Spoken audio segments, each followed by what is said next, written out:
नमस्कार दोस्तों, मैं हूं सौरभ कुमार और आज हम बात करेंगे एक ऐसे विषय पर जो न केवल धार्मिक बल्कि समाज और जीवन के हर पहलू से जुड़ा है।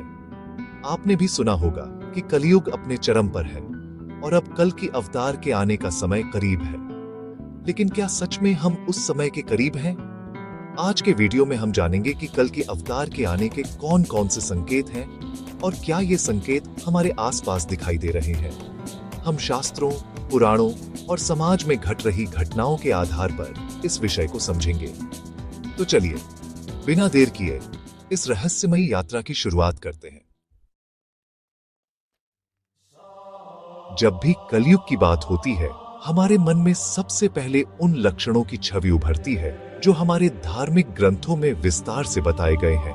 कलयुग, जिसे युगों का अंतिम चरण माना जाता है, उसके बारे में जानना न केवल रोचक है बल्कि आज के समाज को समझने के लिए भी जरूरी है। शास्त्रों और पुराणों में कलयुग के लक्षणों का उल्लेख बड़े विस्तार से किया गया है। इन ग्रंथों में बताया गया है कि जैसे जैसे समय आगे बढ़ेगा, समाज में नैतिकता और सद्गुणों का पतन होता जाएगा। भगवत पुराण, विष्णु पुराण और महाभारत जैसे ग्रंथों में साफ लिखा है कि कलयुग में धर्म का पतन और अधर्म का बढ़ना सबसे बड़ा संकेत है। धर्म के 4 स्तंभ सत्य, दया, तप और क्षमा धीरे धीरे कमजोर पड़ जाएंगे। सत्य, दया, क्षमा और तपस्या जैसे गुण कम होते जाएंगे और लोग अपने स्वार्थ के लिए दूसरों को नुकसान पहुंचाने लगेंगे। समाज में एक दूसरे के प्रति संवेदनशीलता और सहानुभूति कम होती जाएगी। लोग अपने निजी लाभ के लिए रिश्तों को तोड़ने से भी नहीं हिचकिचाएंगे। परिवारों में कलह, आपसी अविश्वास और स्वार्थ की भावना बढ़ती जाएगी। आज के समाज में परिवारों में टूटन, आपसी मतभेद और संवाद की कमी साफ देखी जा सकती है। लोग अपने ही घर में अकेलापन महसूस करने लगे हैं। रिश्तों में विश्वास की कमी, एक दूसरे के प्रति सम्मान और समझ का अभाव, ये सब कलयुग के लक्षण माने गए हैं। लोग अपने स्वार्थ के लिए अपनों से भी दूरी बना लेते हैं। धन के पीछे भागना, भौतिक सुख सुविधाओं को ही जीवन का लक्ष्य मान लेना आज आम हो गया है। लोग अपने जीवन में संतुलन और शांति खोते जा रहे हैं। शास्त्रों में लिखा है कि कलयुग में धर्म केवल औपचारिकता बन जाएगा। लोग पूजा पाठ तो करेंगे, लेकिन उसमें भावनाओं और श्रद्धा की कमी होगी। धार्मिकता केवल दिखावे तक सीमित रह जाएगी। अधर्म, भ्रष्टाचार और अन्याय का बोलबाला होगा। लोग अपने स्वार्थ के लिए नैतिकता को ताक पर रख देंगे और समाज में ईमानदारी की जगह धोखा और छल कपट बढ़ जाएगा। शिक्षा का स्तर गिरता जा रहा है और ज्ञान की जगह केवल डिग्री और प्रमाण पत्रों को महत्व दिया जा रहा है। स्कूल और कॉलेजों में शिक्षा का उद्देश्य केवल नौकरी पाना रह गया है। लोग केवल डिग्री के पीछे भाग रहे हैं, ज्ञान के नहीं। सच्चे ज्ञान और समझ की जगह केवल अंक और डिग्री का महत्व बढ़ गया है। प्राकृतिक आपदाएं, बीमारियां और महामारी भी बढ़ेंगी। ये सब संकेत शास्त्रों में पहले ही बताए गए हैं। इन सब लक्षणों को देखकर लगता है कि हमारे पूर्वजों ने कलयुग के बारे में जो भविष्यवाणी की थी, वह आज के समय में सच होती दिख रही है। आज के समाज में अपराध, हिंसा और अन्याय तेजी से बढ़ रहे हैं। हर दिन अखबारों और न्यूज चैनलों में ऐसी घटनाएं देखने और सुनने को मिलती हैं जो हमारे दिल को झकझोर देती हैं। सड़कों पर असुरक्षा का माहौल है और आम आदमी खुद को असहाय महसूस करता है। बच्चों, महिलाओं और बुजुर्गों के साथ हो रहे अपराध और असमानता कलयुग के लक्षणों की पुष्टि करते हैं। समाज के सबसे कमजोर वर्गों को सबसे ज्यादा अन्याय और अत्याचार का सामना करना पड़ रहा है। महिलाएं अपने ही घर और समाज में सुरक्षित नहीं है। बच्चों का बचपन डर और असुरक्षा में बीत रहा है और बुजुर्गों को सम्मान और देखभाल की जगह उपेक्षा मिल रही है। भ्रष्टाचार, रिश्वतखोरी और झूठ आम हो गए हैं। ईमानदारी और सच्चाई की जगह अब स्वार्थ और लालच ने ले ली है। सरकारी दफ्तरों से लेकर निजी संस्थानों तक हर जगह नियमों की अनदेखी और अनुचित लाभ उठाने की प्रवृत्ति बढ़ती जा रही है। न्याय व्यवस्था पर से लोगों का विश्वास उठता जा रहा है। आम आदमी को न्याय पाने के लिए सालों इंतजार करना पड़ता है और कई बार तो न्याय मिल ही नहीं पाता। इससे लोगों में निराशा और असंतोष बढ़ता जा रहा है और वे खुद को ठगा हुआ महसूस करते हैं। नैतिक मूल्य और संस्कार कमजोर पड़ते जा रहे हैं। और समाज में संवेदनशीलता की कमी साफ नजर आती है। आज की युवा पीढ़ी अपने संस्कारों और परंपराओं से दूर होती जा रही है। परिवारों में संवाद की कमी है और लोग एक दूसरे की भावनाओं को समझने की कोशिश नहीं करते। मानवता का पतन है। लोग खुदगर्जी में इतने डूब गए हैं कि दूसरों की मदद करना लगभग गायब हो गया है। अमीर और गरीब के बीच की खाई और गहरी होती जा रही है। समाज में करुणा और सहानुभूति की जगह अब स्वार्थ और उदासीनता ने ले ली है। इतिहास गवाह है, जब जब अधर्म बढ़ा है, भगवान ने अवतार लिया है। राम और कृष्ण जैसे अवतारों ने समाज को अधर्म से मुक्त किया और धर्म की स्थापना की। यही विश्वास आज भी लोगों के मन में है कि जब अधर्म अपनी चरम सीमा पर पहुंचता है, तब कोई दिव्य शक्ति अवश्य प्रकट होती है।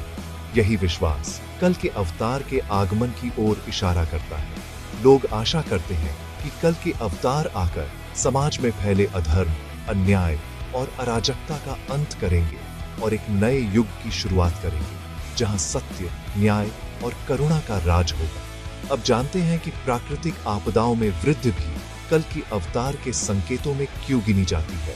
जब समाज में अधर्म और अन्याय बढ़ता है, तब प्रकृति भी असंतुलित हो जाती है। बाढ़, भूकंप, तूफान जैसी आपदाएं हमें चेतावनी देती हैं कि बदलाव की घड़ी आ चुकी है और शायद यही समय है जब कल की अवतार का प्रकट होना निकट है। शास्त्रों में कहा गया है कि जब समाज में अधर्म बढ़ता है, तब प्रकृति भी असंतुलित हो जाती है।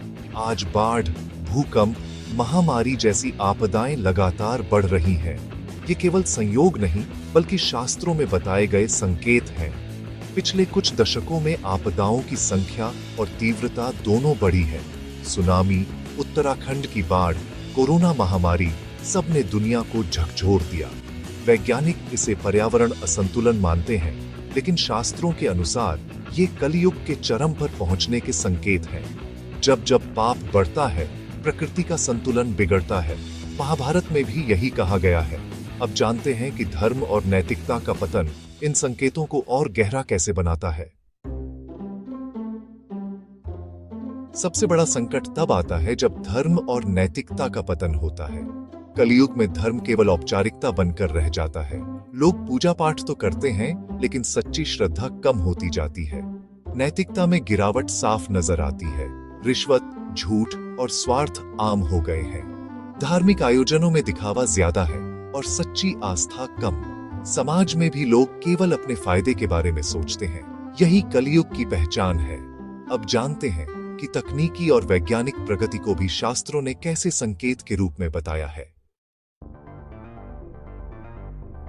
शास्त्रों में लिखा है कि कलयुग में विज्ञान और तकनीक इतनी प्रगति कर जाएगी कि लोग चमत्कारों जैसे कार्य करेंगे। आज इंटरनेट, स्मार्टफोन, आर्टिफिशियल इंटेलिजेंस और स्पेस मिशन, ये सब किसी चमत्कार से कम नहीं। भगवत पुराण में संकेत है कि लोग एक जगह बैठकर पूरी दुनिया की खबरें जान सकेंगे। आज इंटरनेट ने ये सच कर दिखाया है। तकनीक के दुरुपयोग से नई समस्याएं भी जन्म ले रही हैं। साइबर क्राइम, डेटा चोरी, मानसिक तनाव।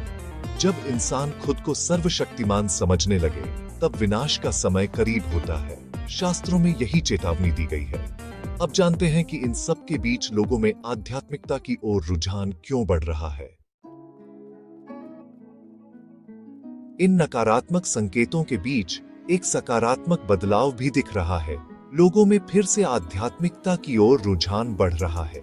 युवा वर्ग योग, ध्यान और मेडिटेशन की ओर आकर्षित हो रहा है। लोग जीवन के असली अर्थ को जानना चाहते हैं। संघर्ष के समय में इंसान सच्चे अर्थ में अध्यात्म की ओर बढ़ता है। आज यही हो रहा है। शास्त्रों में कहा गया है कि जब लोग फिर से धर्म और सत्य की ओर लौटेंगे, तब भगवान का अवतार होगा।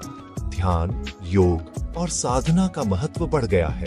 यह बदलाव समाज को नई दिशा दे सकता है। अब जानते हैं कि संतों और भविष्यवाणियों ने कल की अवतार के बारे में क्या कहा है।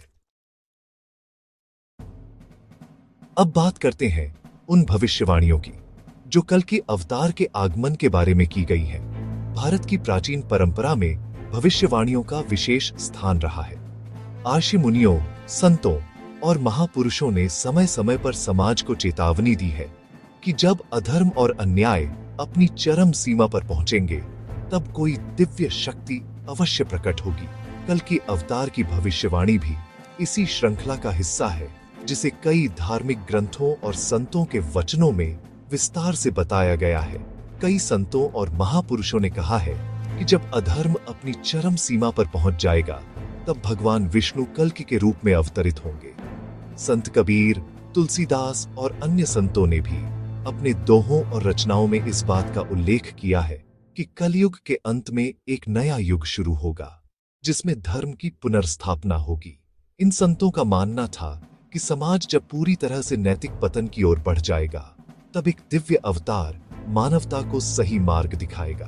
कहा जाता है कि कल की अवतार का जन्म ऐसे समय में होगा जब पूरी दुनिया अराजकता और अन्याय से भर जाएगी। लोग अपने स्वार्थ में इतने डूब जाएंगे कि सत्य, करुणा और धर्म की बातें केवल किताबों तक सीमित रह जाएंगी। समाज में चारों ओर अशांति, भ्रष्टाचार और हिंसा का बोलबाला होगा। ऐसे कठिन समय में एक दिव्य शक्ति का प्रकट होना निश्चित माना गया है, जो अधर्म का अंत करेगी और धर्म की स्थापना करेगी। श्रीमद् भागवत पुराण में लिखा है कि कल के अवतार एक सफेद घोड़े पर सवार होकर अपने हाथ में तलवार लेकर अधर्म का नाश करेंगे। यह दृश्य न केवल धार्मिक ग्रंथों में, बल्कि भारतीय कला और संस्कृति में भी बार बार चित्रित किया गया है। कल के अवतार को न्याय, साहस और सत्य का प्रतीक माना जाता है, जो समाज में फैली बुराइयों को समाप्त करने के लिए अवतरित होंगे। उनके आगमन से एक नया युग शुरू होगा, जिसमें प्रेम, करुणा और धर्म की प्रधानता होगी। संतों ने समाज को जागरूक रहने और धर्म के मार्ग पर चलने की सलाह दी है। उनका कहना है कि केवल किसी अवतार की प्रतीक्षा करना पर्याप्त नहीं है, बल्कि हमें अपने जीवन में भी धर्म, सच्चाई और करुणा को अपनाना चाहिए। संतों के उपदेश आज भी उतने ही प्रासंगिक हैं जितने पहले थे। वे हमें सिखाते हैं कि हर व्यक्ति अपने स्तर पर समाज में सकारात्मक बदलाव ला सकता है। इन कथनों से समझ आता है कि केवल प्रतीक्षा करने से कुछ नहीं होगा, हमें खुद भी धर्म, सच्चाई और करुणा को अपनाना होगा। जब हम अपने जीवन में अच्छे कर्म करेंगे, तभी समाज में सकारात्मक परिवर्तन आएगा। यही संतों का संदेश है। हर व्यक्ति अपने भीतर की अच्छाई को पहचाने और उसे समाज के कल्याण के लिए उपयोग करे। यही सच्चा धर्म है। तो दोस्तों, अब समय है वीडियो के निष्कर्ष की ओर बढ़ने का। आप इन भविष्यवाणियों और संतों के विचारों के बारे में क्या सोचते हैं? क्या आपको लगता है कि समाज में बदलाव लाने के लिए हमें खुद पहल करनी चाहिए? अपने विचार जरूर साझा करें, क्योंकि आपकी राय हमारे लिए बहुत महत्वपूर्ण है।